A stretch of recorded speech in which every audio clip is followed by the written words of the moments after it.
ओम श्री परमात्मने नमः। आदरणीय भक्तजनों, सादर प्रणाम। हम आज आपको पुरुषोत्तम मास के 15वें अध्याय की कथा सुनाएंगे। श्री गणेशाय नमः।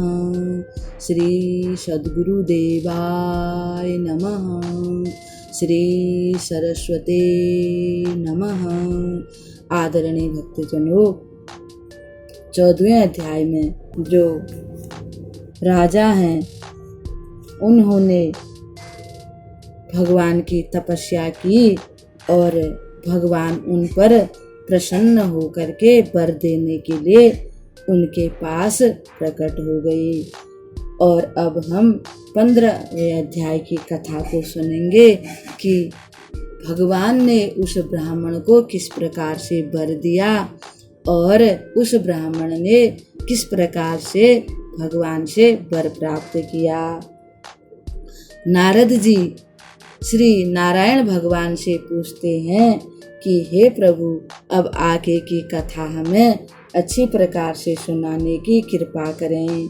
तब भगवान नारायण ने कहा, ब्राह्मण सुदेव शर्मा, करबद्ध मुद्रा में गदगद स्वर से भगवान श्री कृष्ण चंद्र की स्तुति करने लगा। ये दृढ़ धनुआ का पहले जन्म का वृतांत श्री वाल्मीकि जी सुना रहे हैं। देव त्रैलोक्य को अभय देने वाले प्रभु, आपको मैं प्रणाम करता हूँ। हे प्रभु, मैं आपका शरणागत हूँ। हे परमेश्वर, भक्त भयहारी, मेरी रक्षा करें। हे विश्व पूजित, हे विश्व वंदित, हे शरणागत भक्त भयहारी, आपको प्रणाम है। आप जय स्वरूप हैं, विजय दाता हैं, विजय प्रयोजन हैं, विश्वाधार हैं, विश्व रक्षक हैं, विश्व स्थान हैं, फलों के बीज रूप हैं, फलदाता हैं। इस प्रकार से वो अनेक प्रकार से भगवान की स्तुति करने लगा। हे विश्वाधार, आपकी स्तुति करने में ब्रह्मादि देवगण भी पूर्ण समर्थ नहीं हैं। हे मधुसूदन, मैं अल्प बुद्धि मंदमती मानव कैसे आपकी पूर्ण स्तुति कर सकता हूँ। और मैं तीव्र संतप्त दीनहीन घोर दुखी अपने भक्तों की आप क्यों उपेक्षा कर रहे हैं। हे प्रभु, क्या पूर्व की आपकी वह विश्व बंधुता समाप्त हो गई। महर्षि वाल्मीकि ने कहा, ब्राह्मण सुदेव शर्मा भक्ति पूर्वक भगवान की स्तुति करके चुप हो गया। तब भगवान हरि गंभीर स्वर में बोले। हरि भगवान ने कहा, हे तात, तुमने विधि पूर्वक तप किया है। हे महाप्राण, तप श्रेष्ठ, तुम अपनी इच्छा मुझ पर प्रकट करो। मैं तुम्हारे तप से प्रसन्न हूँ। तुमने ऐसा भारी तप किया है जैसा आज तक किसी ने नहीं किया। मैं तुम्हें दुर्लभ वर दूंगा। ब्राह्मण ने कहा, हे दीनानाथ, दीन बंधु, कृपा सागर, यदि आप मुझ पर प्रसन्न हैं तो हे पुराण पुरुषोत्तम भगवान विष्णु, आप मुझे सत्पुत्र प्रदान करें। हे प्रभु, पुत्र रहित यह गृहस्थाश्रम मुझे अप्रिय है, मुझे बिल्कुल भी अच्छा नहीं लगता। ब्राह्मण के ऐसे वचन सुनकर भगवान ने कहा, हे ब्राह्मण, पुत्र के अतिरिक्त जो भी वर तुम्हें देने योग्य है, यानी तुमको जो कुछ भी चाहिए वह मैं तुम्हें दूंगा। इसका कारण यह है कि ब्रह्मा ने जो तुम्हारे पुत्र का भाग्य, तुम्हारा भाग्य लिखा है, तुम्हारे भाग्य में इस जन्म में तो क्या 7 जन्म तक पुत्र का सुख नहीं है। इस प्रकार मैं तुम्हें पुत्र का वरदान कैसे दूं। भगवान के ने जब ऐसा कहा तो वह ब्राह्मण को भगवान के वचन वज्र के समान कठोर लगे। हरि भगवान के वचन सुनकर वह जड़ कटे वृक्ष की भांति पृथ्वी पर गिर पड़ा। अपने पति को दुखी होकर इस प्रकार धरती पर गिरा देखकर वह ब्राह्मणी गौतमी बड़ी दुखी हुई। पुत्र कामना से वंचित अपने पति को देखकर वह करुण विलाप करने लगी। फिर उसने धैर्य धारण किया और अपने पति से बोली। गौतमी ने कहा, हे स्वामी उठिए, शोक त्यागिए। क्या मेरे वचनों का आपको स्मरण नहीं है? ब्रह्मा का जो भाग्य लेख है वही सबको भोगना होता है। भगवान इसमें क्या करें? विधि का विधान कैसे बदलें? मनुष्य अपने कर्मों के फल को ही भोगता है।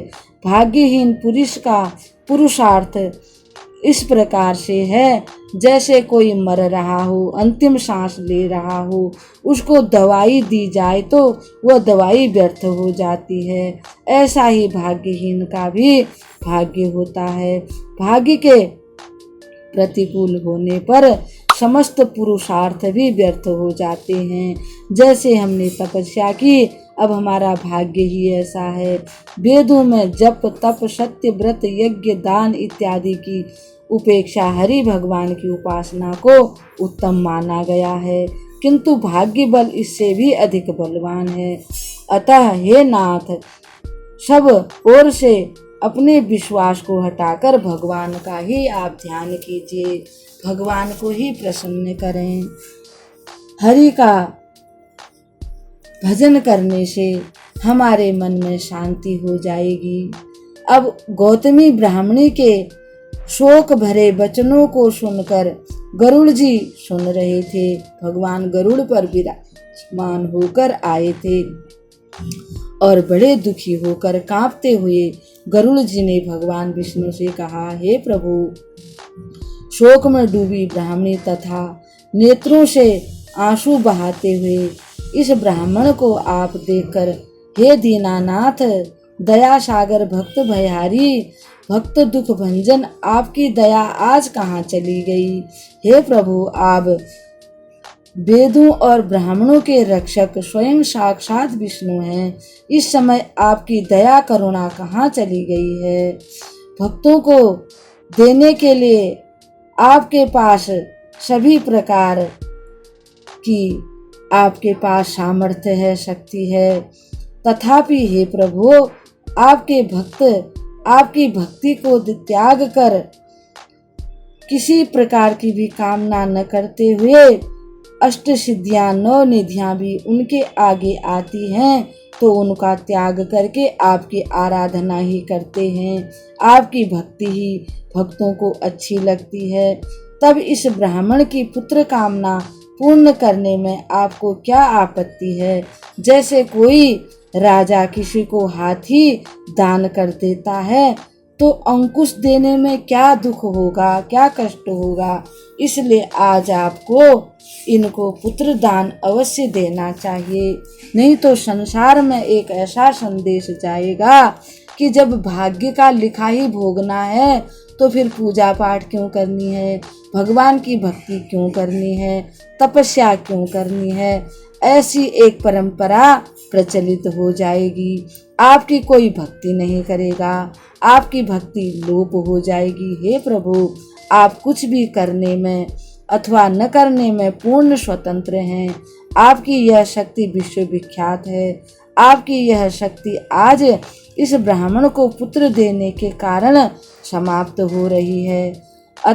अतः हे प्रभु, आप इस ब्राह्मण को एक पुत्र अवश्य ही प्रदान कीजिए। निर्धन ब्राह्मण सुदामा ने आपकी कृपा से अतुलनीय वैभव को प्राप्त किया। आपकी ही कृपा से शांदीपनि ऋषि ने अपना मृत पुत्र पुनर्जीवित रूप में प्राप्त किया। इस कारणवश पुत्र की कामना से यह दोनों पति पत्नी आपके शरणागत हुए हैं। भगवान नारायण को जब इस प्रकार से गरुड़ जी ने स्तुति की तो नारायण ने कहा, हे गरुड़ जी, आपके अमृत तुल्य वचनों को सुनकर मैं प्रसन्न हुआ हूँ। हे गरुड़ जी, आप, हे पक्षीराज, इस ब्राह्मण दंपति को एक पुत्र आप प्रदान कीजिए। भगवान के ऐसे प्रिय मनोनुकूल वचन सुनकर गरुड़ जी ने प्रसन्न होकर उस ब्राह्मण को उसकी अभिलाषा के अनुकूल एक पुत्र को उनको वरदान दिया। गरुड़ जी ने भगवान के कहने पर गरुड़ जी ने एक पुत्र का वरदान दे दिया। अब भक्तजनों, इस कथा को हम यहीं पर विराम देते हैं। कल किस प्रकार से गरुड़ जी ने उस ब्राह्मण को पुत्र का वरदान दिया, ये कथा हम कल सुनेंगे।